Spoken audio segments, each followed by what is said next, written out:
This is Killer Innovations, a show about ideas, creativity, and how you can innovate. Welcome to the Innovator's Garage, where you learn to create your next game-changing killer innovation. Welcome to Killer Innovations. I'm your host, Phil McKinney. This week's topic is how to build an innovation ecosystem inside your organization.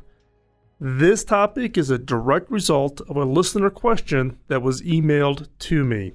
Now, before we dive into the subject, I want to give you the context of the question as it was written. And here it is, exactly the way it comes off of the email. Dear Phil, a problem in large organizations with innovative ideas is getting the sales team engaged to proactively sell your idea to customers. It's relatively easy to set up a market trial, but getting 5 account teams to sell this to help prove out the market trial is a challenge. The sales teams are just too busy meeting their targets with current products. What kind of incentive program should we put in place for new innovative products and services? What other ideas? Be good if you could take a service as an example rather than the usual product focus. Innovation can happen in services too. Now, I'm not going to read the name or the company, but just trust to say that this is clearly a Fortune 50, one of the 50 largest companies in the world. And this is an individual who is part of their innovation team. So again, the question gets built around this concept of, I've got this idea. In this case, it's a new kind of service. I need to go do a market trial. I got to prove that customers will actually buy it. But how do I then drive a solution test with salespeople, sales reps, those kinds of things? So, gets really to how do you build an internal support for your innovation? You can't do it in isolation. You need to build this ecosystems of groups and departments that you need to support from making your idea successful. And that includes everything from customer validation, market validation, prototype, proof of concept, limited trials, commercial launch. Now, this ecosystem needs to consist of all of the silos, all of the departments within your organization. In this case, this particular question is around sales. How do I get the sales team to sell an idea into a customer so that I can prove to senior management that this idea is going to turn into being highly successful or a big win? So if you think about an innovation ecosystem, it really depends on your organization, the kinds of products and services, how do you take your products to market. But think of the ecosystem of being the silos within your organization. So that could include operations, or what I refer to operations. When I say operations, I'm talking about things like finance, the CFOs, the people that control the budgets, controllers, currency specialists. If you're in a large organization, you're dealing with products that get shipped into other countries, you get all the complexity of taxation and transfer pricing, those kinds of things. You need finance to be part of that team. It includes IT, what IT services and resources this particular product may need, whether it's a software service or whatever. What about legal? Legal is another one. I put it into operations just from the standpoint of it's something that in most organizations is shared across all the different product lines and all the geographies of the world. So operations, whether it's finance, IT, legal, facilities, those kinds of things, that becomes part of the ecosystem. Who do you need in that part of that organization to become part of and be supportive of the innovation efforts that you're trying to do? Second part of the ecosystem, one that I focused on in my previous career a lot of, was manufacturing and supply chain. Now, in the case of where you're building a physical product, in my previous life, whether it was a cell phone or laptops or desktops, large displays, all the way up to TV size businesses, the ability, if you're going to come up with a new innovation, how do you get it into that supply chain? How do you take out very valuable cycle times out of a manufacturing facility to build your prototype product and then turn around and make it available for early tests and trials? And then the whole supply chain, buying components, getting components there. And then an area that a lot of organizations, if you're not familiar with physical products that you have to deal with, is what is referred to as the reverse supply chain. In the reverse supply chain, what we mean by that is what happens if it's a break, fix, repair, warranty repair, collecting old products back into an e-waste model so that you can recover those elements and process them appropriately so they don't have environmental impact. So you've got the entire forward supply chain, getting the product to retail, getting it to a customer, and then you've got the entire reverse supply chain all the way back. So manufacturing supply chain, if you build physical products. Another part of the ecosystem, the innovation ecosystem that you need to be supportive is product development and service delivery. So how do products get designed? Who supports the product? Product management, product marketing. How do you prepare the materials that turn into that product information that turns into getting it pushed out? This could also include relationships with retailers who are going to be then selling this product. Now, that same thing applies whether it's a physical product or a service. Service can be marketing, consulting services. It could be other kinds of services. Cloud services could be another example, where the customer's not buying anything physical, but getting something in return that can be that has high value. And then let's not forget sales and marketing. You need sales and marketing support. That's really the basis of this question from this listener, is around, I've got this really great service idea. I need to go out and win 5, 6, 7 customers to trial this new kind of service, and then use that feedback to improve it, and most importantly, validate it with senior executives so that it becomes a new product or service that is going to come into the marketplace. So again, you need this innovation ecosystem. It's an internal ecosystem inside your organization of players in different parts of the organization that have to rally around an innovation to be successful, whether that's operations, which includes finance, IT, legal, etc., manufacturing and supply chain, which could in turn then translate into the ability to get those products shipped into the marketplace, but more importantly, also bring it back as part of the reverse supply chain. And then product development and service delivery. How do you actually work with product management, service management, to actually conceive and develop documents and information and manage it as you would any other mainstream product? And then ultimately, you have sales and marketing. How do you sell it? How do you market it? How do you get that team involved even in the early trials in order to drive through and make sure that that is successful? So back to this original question, which is around, I've got this idea. I'm trying to do a market trial in the case of this listener. And the challenge they ran into is getting sales teams, because the sales teams are so focused on the near term. And look, all of us are busy. You've got to keep the lights on. You've got to keep driving the work that's going on that brings in the revenue, while at the same time being able and be willing to drive some form of innovation, tests, experimentations, etc. And a lot of organizations struggle with being able to do both. Good leadership does both. It delivers both against the blocking and tackling and hitting the revenue target, making the quarterly results.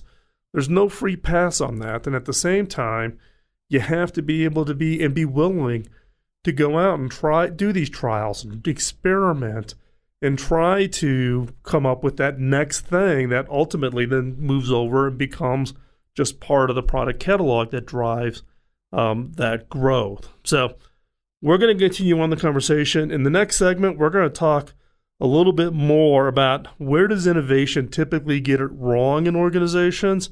But ultimately, by the time we're done with today's show, I'm going to equip you with some very tangible types of steps you can take inside of organizations to build this innovation ecosystem, and then ultimately use that to drive success when it comes to doing your tests, doing your trials, getting into the market, and successfully launching products and services.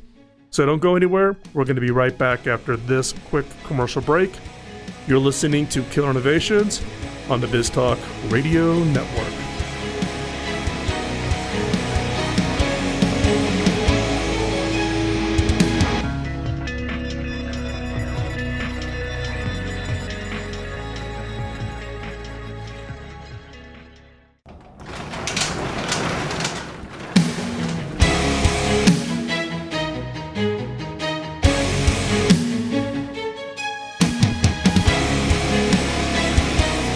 This is Killer Innovations, a show about ideas, creativity, and how you can innovate. Welcome to the Innovator's Garage, where you learn to create your next game-changing killer innovation. Before we hop back into the show, I need to do a quick shout out to one of our sponsors, Zoom. Zoom allows us to bring in the guests and to stay connected around the world with our team. Without Zoom, we would not be nearly as effective as we are. Zoom allows us to have video collaboration, document collaboration, brainstorming sessions, all within the same environment. I've been using Zoom now for the last 2 years, and I use it multiple times every day. If you haven't checked out Zoom or tried it yourself, get on it and try it. You will not go back. We've worked out with Zoom to get you a free account. Hop on over to killerinnovations.com/Zoom. You will be able to get a free account that allow you to collaborate with up to 50 people. That's right, 50 people. And trust me, once you try it, you will love it. So let's pick up where we were discussing around building an innovation ecosystem inside your organization. How do you pull together from all parts of your organization to be successful in innovation? Now, why is it so hard to get all the parts of your organization to be supportive of innovation? Now, look, when I was CTO at HP, let me tell you, it was incredibly hard. When I started in the CTO role, we were about 40,000 employees, and when I retired at the end of 2011, we were 120,000 employees. Now, many people think that just because I had a title of CTO or I had the support of the CEOs, whether that was Carly or Mark Hurd or whoever, that some form of top-down declaration that innovation is important would be enough. Trust me, it's not.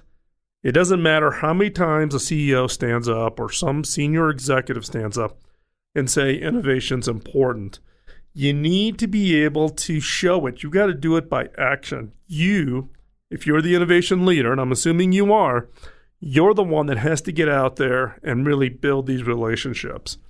Now, where have most innovation teams failed? And look, I've made these mistakes. So what I'm sharing with you is not me trying to preach to you to do better. I have lived through all of these mistakes myself.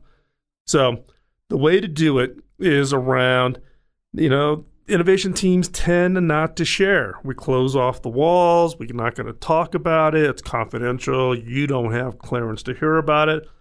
So there's already this sense of secrecy or not inclusion, lack of transparency, which, let's think about that.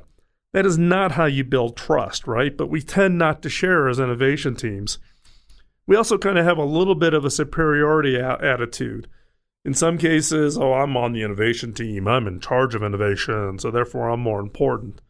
Even if you don't have that attitude, particularly if your team has the word innovation in its name, it gets projected onto you. And there's some form of animosity as to, well, why is that person working on innovations and I'm not? Is my department, is my job, is it me? I'm not as important to the organization. And then compounding all of this is we wait until the last minute when we need help. And then we just kind of throw it over the wall. I need sales support, or I need marketing support, or I need PR support, or I need finance, or I need IT. And we'll tend to throw it over the wall at the very last minute. And then we get surprised when they get ignored and the innovation gets dropped. There's no incentive. There's no self-motivation around that effort around innovation. And so here you are, particularly if you're an isolated team, you have the name innovation in your organization. And here's another piece of advice. If you've got the name innovation, if you got the word innovation in the name of your project, or even on your business card, ditch it. Get rid of it. Because as soon as you have that word innovation on you, it actually paints a target on you. Now, I learned this from at HP, where I formed what at the time was referred to as the Innovation Program Office, right? Thought it was a cool name, a little play off of IPO, right? But let me tell you, that painted a target on us like, I wouldn't wish that on anybody. Then I come and I become the CEO at the company where I'm at now. We are a nonprofit, tax-exempt R&D innovation lab for the industry we operate in. And then about a little over 2 years ago, we did this reorganization we called the pivot to dedicate resources. So 50% of our spend is focused on long-range innovation. And the leaders were looking to create an organization with the word innovation in it. And I was giving them some pretty poignant advice. You don't want the word innovation. People don't feel inclusive coming in and working with the term innovation, right? No. They want to do it. And I'm one of those leaders that will let my teams, drive those decisions, because ultimately they have to own it. Well, 2 years later, I'm pretty sure people are kind of wondering, maybe it wasn't such a great idea. It takes a lot of effort to get people over that term because they just automatically has so much baggage related to it.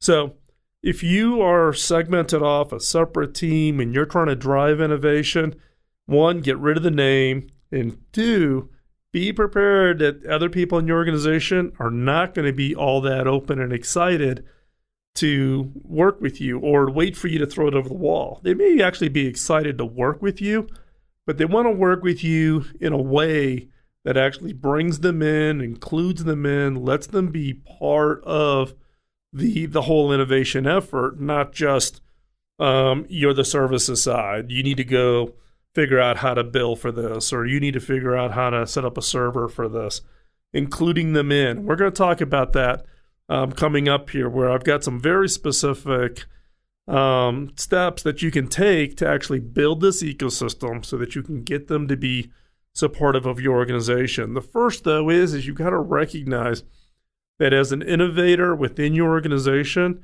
is that it's not, you can't sit back with your arms folded and say it's their problem.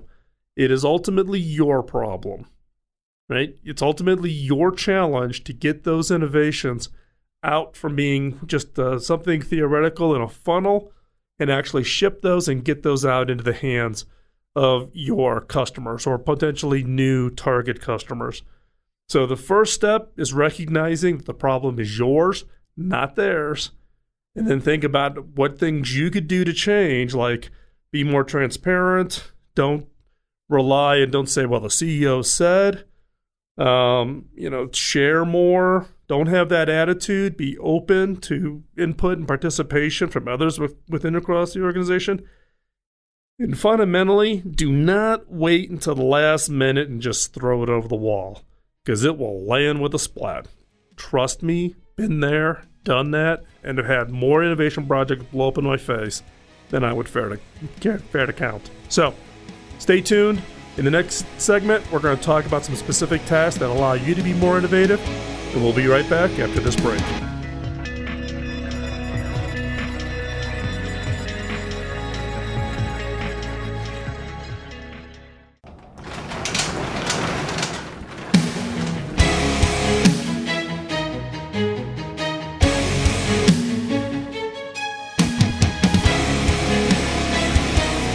This is Killer Innovations, a show about ideas, creativity, and how you can innovate. Welcome to the Innovator's Garage, where you learn to create your next game-changing killer innovation. Welcome back to Killer Innovations. Before we hop back into the show, I need to do another quick shout out for one of our sponsors, which actually happens to be HP. Now, I know some of you are saying, hold on, Phil, you were CTO at HP. You were at HP for a total of 10 years. Yes, that's right. HP's recently partnered with us here at the Innovators Network, and specifically on the Killer Innovation Show, to support our efforts. Now, if you're a longtime listener, you know that any money I receive from any of my efforts, whether it's my book or the card decks or my workshops or even the radio show sponsorship, any money that I receive then gets funneled off to our nonprofits, hackingautism.org or pioneer.education. You can go check out both of those 501c3 charities, and through the support of all of our sponsors, not just HP, we're able to actually put more money to help those that can best benefit. So check it out. HP has been providing all the equipment that we use here in the studio. If you want to check it out, we're actually in construction on the second studio, and we'll be able to kind of reveal that here probably another month or so, I'm going to guess, and it's really cool, really trekked out. So check out all the gear that HP's been providing us, both the Z2 workstations, the EliteBook 360s, new displays, new monitors. We couldn't do the show without them, so thank you, HP. If you want to see what they're supplying us, see the latest and greatest gear, hop on over to killerinnovations.com/HP, and you can see for yourself. So far in today's show, talking about the ecosystem of innovation, we've talked a little bit about, the challenges of the silos in response to the listener question around how does he get sales to support kind of his market/customer validation. Second segment, we talked a little bit about the challenges and actually what do we do as innovators wrong when we're inside of an organization to try to persuade participation. What are we going to talk about in this segment is how to do it right. How is it that you can create this ecosystem and getting the support from across your organization? So what should you do? And here's 5 things. Number 1, build innovation interface points across the organization. Treat those interface points, whether it's one person in each department that you need to engage with, could be multiple people within a given organization. Treat them like they're part of your team. Their role is to be your evangelist inside the silos when you need that silos support. Bringing somebody in, getting them to participate, actually giving them full visibility to the project allows them to best represent how their department can support. Do not wait until you need them. Don't wait until the end, like hurry up, I need sales, hurry up, I need manufacturing, or I need whatever. Do not wait until you need them. Have the relationships well in place before the first crisis appears. So again, build innovation interface points across your organization. And look, people were more than willing to come in and volunteer and be part of your team. So you just have to go and ask them for that support.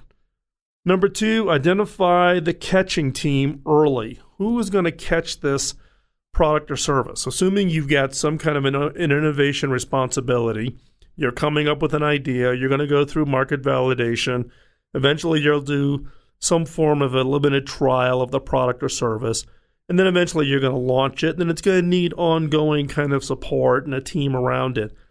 Where in your organization is going to catch it? What's that catching organization? Who will own that innovation after that launch? Get them engaged early. Don't ask for a lot of resources up front. Just identify and get agreement that if certain things are met, that's where that innovation is going to land.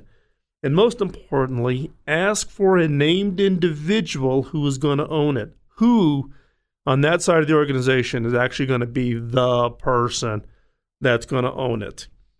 Then step 3 is ramp the resources. As the innovation gets traction, you're starting with a raw idea, you do a little market validation, now you're into customer validation, you're talking to some customers. Then what you want to do is you want to start asking for more of those resources to get involved. As an innovation gets traction, ramp up the resources from the teams as needed. Don't ask for 50 resources day one of the project. Put your own skin in the game. Put your own resources on that. Get it proven out early on.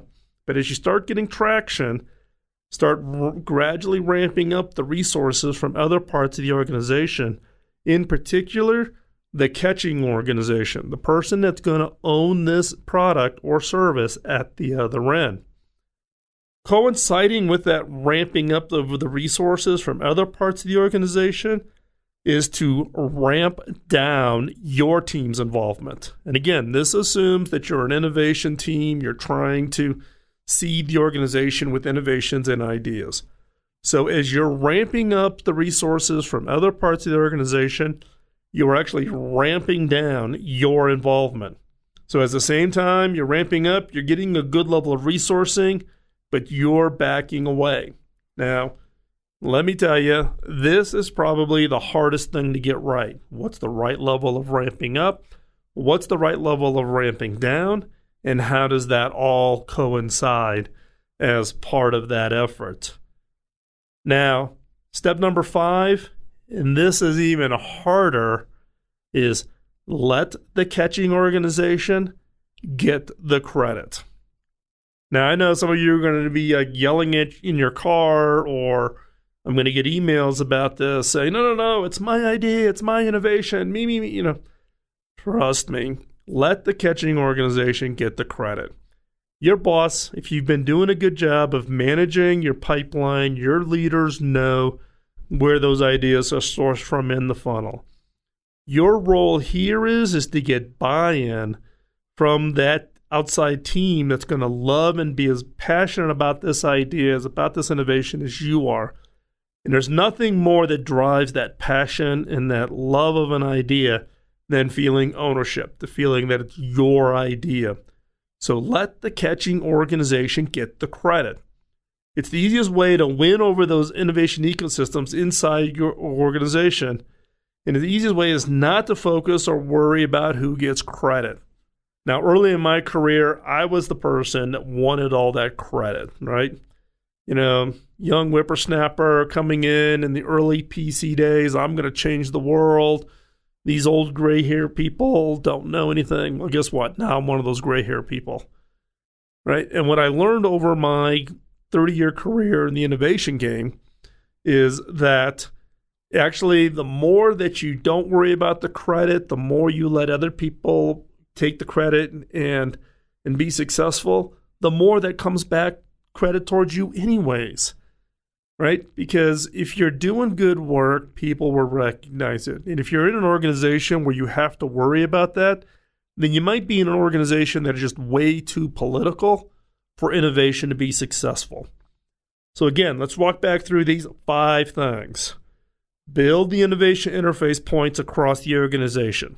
Find those people that can be your interface points who you can bring in on those projects early so they have good visibility. Number 2, identify the catching team, the catching organization early so they know that ultimately if this thing is successful, it's going to be theirs. 3, ramp up the resources from these other parts of your organization as this innovation proves itself out and as it starts to get traction. Number 4, ramp down your involvement. So as you get through and you're doing limited launch, you're still involved, but you really are letting that limited launch be driven by the organization that's ultimately going to be involved in this project long term. And by the time you get to global launch, you're out. You're off on to the next idea. You're working on making the next innovation successful. And then number 5, let the catching organization get the credit. Don't worry about the credit yourself. Trust me, in my experience, the more I let go of needing to feel like I needed to go on to the credit, the more that came back as part of benefit to me in my career. So let go, let others own it, let others hug it, let others get passionate about it, let them feel ownership for it, because that's what's needed to translate innovations from these raw ideas and actually launch them and take them into the marketplace and let them be highly successful. Don't hug them so tight, keep them to yourself that they die. Ideas that don't become real are of no value. They have to get executed. So go out there and try to let go of it and let it flourish. So stay tuned. When we come back in the next segment, we'll talk more about incentives and how that plays out. We'll be right back after this break.